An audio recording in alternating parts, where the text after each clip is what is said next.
Nous sommes ici pour témoigner contre les actes de barbarie qu'il a eu à Paris. Mon fils est pompier de Paris, il était sur les lieux. Je ne comprends pas que des humains puissent tuer d'autres humains sous prétexte qu'on ne fait pas ce qu'eux ont décidé. Il y a une liberté partout. Malheureusement, il n'y a pas qu'en France qu'il y a des attentats. Il ne faut pas oublier qu'il y en a partout et tout le temps en ce moment. Et il faut absolument que ça s'arrête et qu'on trouve une solution. Moi, ce qui me fait un peu peur maintenant, ce sont les rebonds qui vont y avoir, parce qu'on s'attaque au symbole de la France. Ça a été le sport, le foot, ça a été la société multisociale qu'on pouvait avoir dans ces quartiers de Paris assez cosmopolites, tout ce qu'on fait. Maintenant, quels sont les autres symboles? Est-ce que c'est la religion? Est-ce que ce sont les enfants? Est-ce que ce sont les centres commerciaux qui sont des symboles de cette société de consommation? On connaissait ce jeune homme, on l'avait déjà rencontré. Notre fils le fréquentait beaucoup. Il a été colocataire? Ils avaient été colocataires ensemble dans Saint-Omer. Et on a vraiment appris ça samedi soir avec une tristesse considérable. Plein de vie, plein de promesses, plein d'avenir, plein de gentillesse, très ouvert. Ses parents avaient un restaurant à Lille. C'était quelqu'un, on peut dire, de bien. Il était bien, ce garçon. Il était heureux. Il était heureux de vivre, oui. Comme les jeunes de 29 ans. Mes chers amis, nous sommes réunis pour tenter de donner du sens à quelque chose qui n'en a pas. Et parce que les mots sont importants pour exprimer toutes les émotions diverses, mais fortes, que nous ressentons depuis maintenant 3 jours. Au-delà de nos différences, il y a quelque chose que personne ne pourra éteindre en nous, c'est notre foi républicaine, notre ADN. Et c'est ce que ces fous veulent détruire. Je n'ai même pas envie d'employer le terme terroriste parce que, pour moi, le seul terme qui peut caractériser de tels personnages, c'est le mot de lâche. Il y a quelques jours, nous étions rassemblés devant le monument aux morts pour célébrer le 11 novembre. Le 11 novembre, c'est tout sauf de la lâcheté.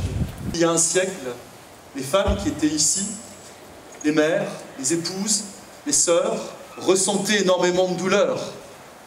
Et dès que le maire arrivait, ou le garde champêtre, il y avait la crainte d'annoncer de mauvaises nouvelles. Nos ancêtres vivaient dans cette inquiétude permanente. Nous allons vivre dans cette inquiétude permanente. Mais en même temps, nous devons nous rassembler sur l'essentiel. Ce texte a été écrit en 1870, à un moment où la France connaissait aussi de graves difficultés. Et vous comprendrez, à travers l'écoute de ce message, combien notre espoir peut être fort. Sauver Paris, c'est plus que sauver la France, c'est sauver le monde. Paris est le centre même de l'humanité. Paris est la ville sacrée. Qui attaque Paris, attaque en masse tout le genre humain. Paris est la capitale de la civilisation, qui n'est ni un royaume, ni un empire, et qui est le genre humain tout entier dans son passé et dans son avenir. Qu'une telle ville, qu'un tel foyer des lumières, qu'un tel centre des esprits, des cœurs, des âmes, qu'un tel cerveau de la pensée universelle puisse être violé, brisé, pris d'assaut. Par qui? Par une invasion sauvage. Cela ne sera pas. Jamais, jamais, jamais. Ce qui parle le mieux de nous, de notre esprit français. Une tasse parfumée de café, avec un croissant au beurre le matin. De belles femmes en robe courte souriant librement dans la rue. L'odeur du pain chaud. Une bouteille de vin partagée avec des amis. Un peu de parfum.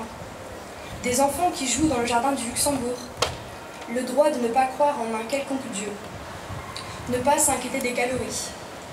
Flirter, fumer et avoir une sexualité sans être forcément marié. Rire, revendiquer. Se moquer des prêtres comme des politiciens. Laisser l'inquiétude sur l'après-vie aux morts. Aucun pays sur terre ne vit mieux que les Français. Paris, nous t'aimons, nous pleurons pour toi. Vous pleurez ce soir et nous avec vous. Nous savons que bientôt vous allez rire à nouveau. Chanter, faire l'amour et guérir. Parce que l'amour de la vie est votre essence. Les forces des ténèbres reflueront. Ils perdront. Ils perdent toujours. Ce texte est très fort. Ils perdront, ils perdent toujours. Nous avons souhaité aussi lire un extrait de ces réseaux sociaux qui se sont justement enflammés pendant tout ce week-end pour exprimer des émotions variées.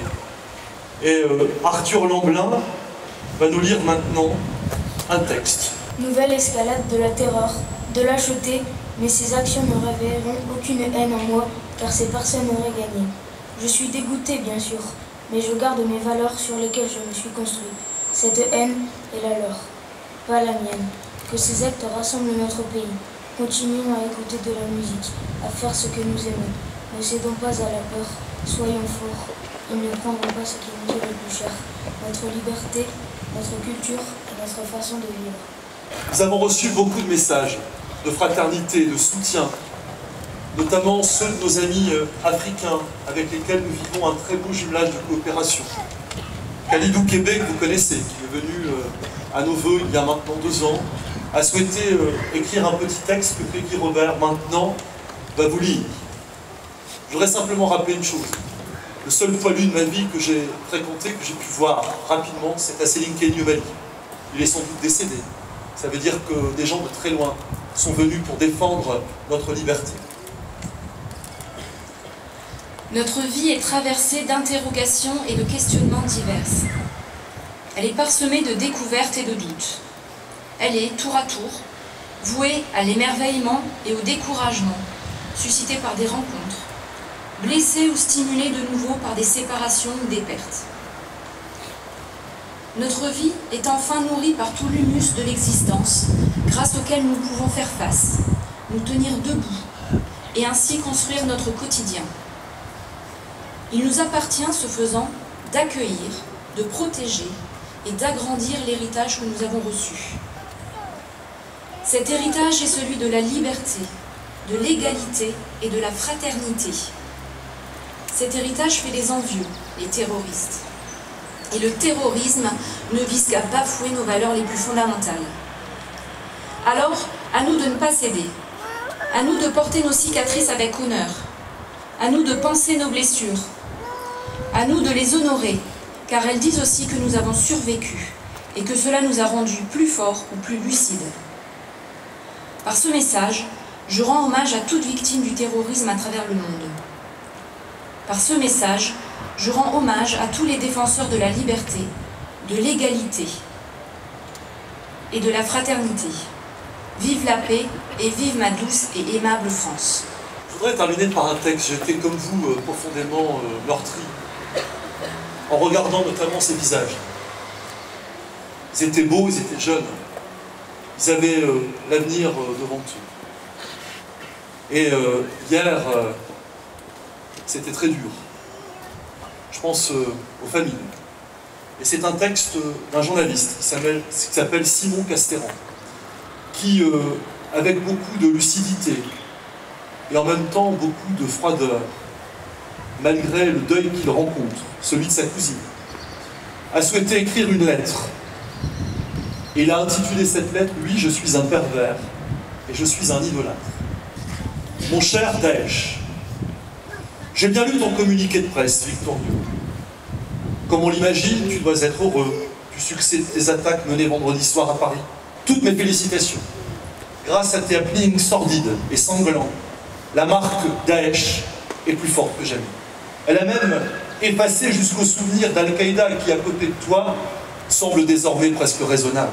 L'eussiez-vous connu, Madeleine, que vous l'auriez détestée immédiatement? C'était une femme, libre et heureuse, pleine de cette lumière intérieure qui vous manque tant. Horreur suprême, c'était aussi une intellectuelle qui aimait son métier de prof de lettres au collège. Car oui, chez nous, les femmes ont non seulement le droit d'être éduquées, mais aussi d'enseigner. Tout comme elles ont le droit d'aller où bon leur semble, d'écouter de la musique, de boire de l'alcool et d'aimer qui elles veulent, sans bourcasse ni violence.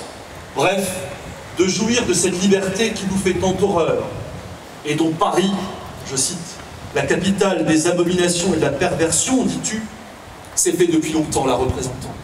Ridicule, mesquin Daesh, je te dois un aveu. Moi aussi, je suis un pervers et un idolâtre.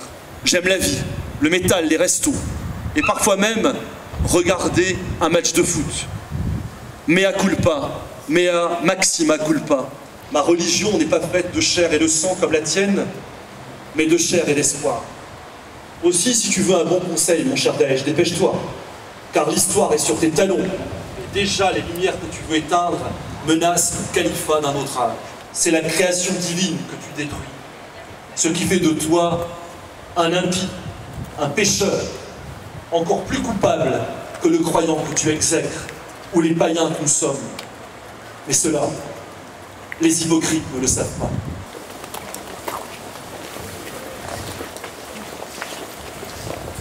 Allons enfants de la patrie, le jour de gloire est arrivé. Contre nous de la tyrannie, l'étendard sanglant élevé, l'étendard sanglant élevé. Entendez-vous dans nos campagnes, mugir ces féroces soldats, ils viennent jusque dans nos bois, égorger nos fils et nos compagnes.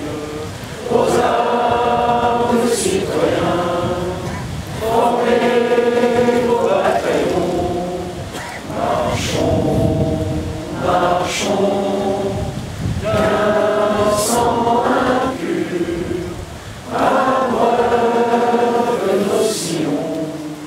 Une pensée particulière pour tous ceux qui nous protègent et qui sont actuellement au front pour tenter de poursuivre les enquêtes qui vont faire progresser la poursuite et l'arrestation de tous ces barbares.